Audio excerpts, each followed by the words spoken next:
আজকে পাস্তা রান্না করব। তো পাস্তা রান্না করার জন্য আমি এখানে তেল আর বেশিরভাগ আর কি 3 ভাগে দিয়ে দিয়েছি ঘি। এখানে আপনারা বাটার ব্যবহার করলেও পারবেন। তার ভেতরে চিকেনের বুকের মাংসটা পাতলা পাতলা করে কেটে দিয়েছি আর চিংড়ি মাছ। তো চিকেন আর চিংড়ি মাছটা আগে ভালোভাবে ভেজে নিব 5-6 মিনিটের মতো। আমি সামান্য লবণ দিয়ে যে পাস্তাটা রান্না করব সেটা সেদ্ধ করতে দিছি। প্রায় সেদ্ধ হয়ে গেছে। তার উপরে আমি এখানে আমার ফ্রোজেন করা কিছু পাতাকপি ছিল সেটা দিয়ে দিলাম। এটাতে বেশি সেদ্ধ করব না, শুধু একটা আর কি বলক তুলে নিয়ে নামাই ফেলবো। একটা বলক ওঠার পরে নামাই ফেলছি। এখন আমি ঠান্ডা পানি দিয়ে ভালোভাবে আর কি ধুয়ে ঠান্ডা করে রেখে দিব। এখানে চাইলে কিন্তু শুধু চিকেন বা শুধু চিংড়ি মাছ দিয়েও এটা করতে পারেন, দুইটা একসঙ্গে না দিয়ে। চিকেনটার ভিতরে আমি সামান্য একটুখানি আদা রসুন বাটা দিয়ে দিছি। আর তার ভিতরে আমি এখানে দিয়ে দিব পরিমাণ মতো লবণ, পরিমাণ মতো সামান্য একটুখানি হলুদের গুঁড়া। হলুদের গুঁড়াটা আসলে কালার হওয়ার জন্য একটুখানি দিছি, মানে কালারটা আর কি বেশি সাদা সাদা আমার কাছে ভালো লাগে না। তো আপনারা চাইলে এটা স্কিপ করতে পারেন। আর এখানে জিরা ধনিয়া গুঁড়া, চিলি ফ্লেক্স, এখানে আপনারা কাঁচামরিচও ব্যবহার করতে পারেন।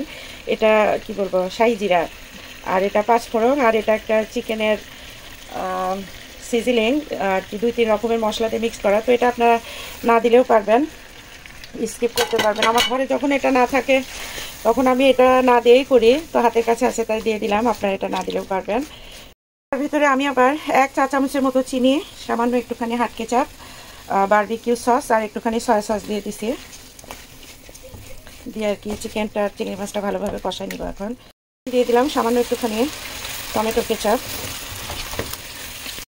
তো মশলাটা আমি 2-3 মিনিটের মতো আর কি চিকেনের সঙ্গে ভুনে নিয়েছি। এখানে আমার ফ্রোজেন কিছু কর্ন, চিকপিস আর গাজর ছিল, তো এটাও দিয়ে দিলাম। এখানে কিন্তু আপনারা চাইলে সামান্য একটুখানি পানি দিয়ে চিকেনটা সেদ্ধ করে নিতে পারেন। আমার ভেজিটেবলটা যেহেতু ফ্রোজেন ছিল, তো এটা থেকে দেখা যাবে পানি বের হবে।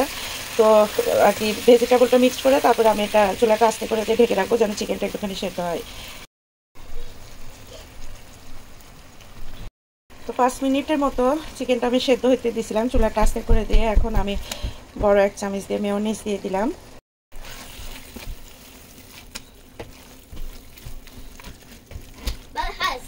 তো মেয়োনিজটা দেওয়ার পরেও আমি 2-3 মিনিট এটা ভালোভাবে ভেজে নেব। এবার 4 পিসের মতো এই চিজটা পাতলা দিয়ে দিলাম। আমার বাচ্চারা আসলে মানে ঝোলঝোল টাইপের পাস্তাটা পছন্দ করে, এই জন্য আমি সবসময় চেষ্টা করি পাস্তাটা যেন একবারে শুকনা না হয়, একটু ঝোলঝোল থাকে। আর ওরা চিজটাও পছন্দ করে, তো চিজ দিয়ে দিলাম একটুখানি। তো আমি পাস্তার সঙ্গে যে পাতাকপিগুলো আর কি সেদ্ধ দিছিলাম সেগুলো পাস্তার ভেতর থেকে উঠে সবজিগুলোর ভেতরে দিয়ে দিলাম, মানে মশলার সঙ্গে যেন একটু মাখানো ভালো হয় এই জন্য।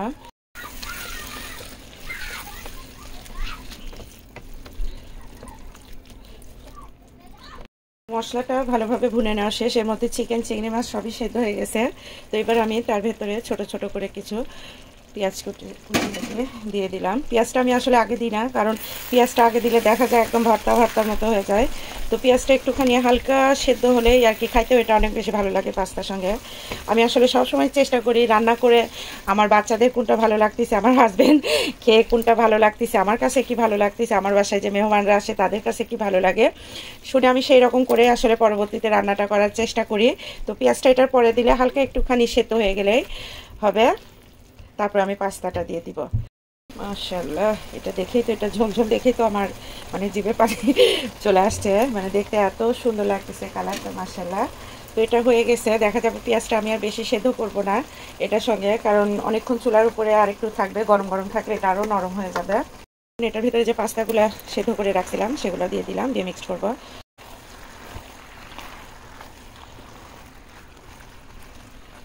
সব পাস্তার সঙ্গে আর কি মশলা চিকেন মাখানো শেষ।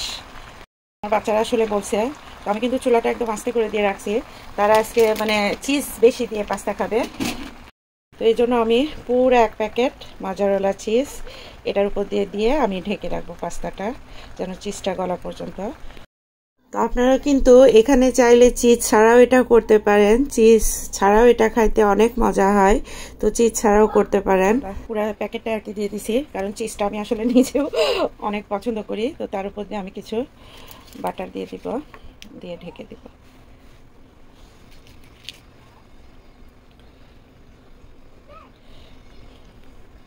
এটার উপর দিয়ে একটুখানি সামান্য একটুখানি সাদা তিল আর পার্সেলি শুকনা পাতা ছিল সেটা দিয়ে দিলাম। এটা ফাতেমার বুদ্ধি, ফাতেমা বলতেছে আম্মু সাদা শুধু না একটুখানি উপর দিয়ে কিছু দিয়ে দাও।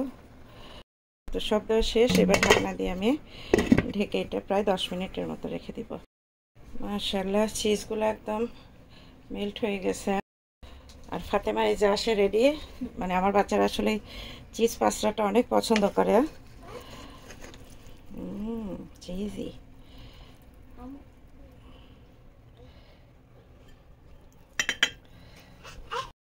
তো হয়ে গেল পাস্তা রেডি।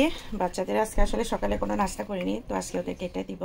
আমাকে একটু দিয়েছি পছন্দ না, সে আরো নেবে। কেমন হয়েছে আম্মা? Very good.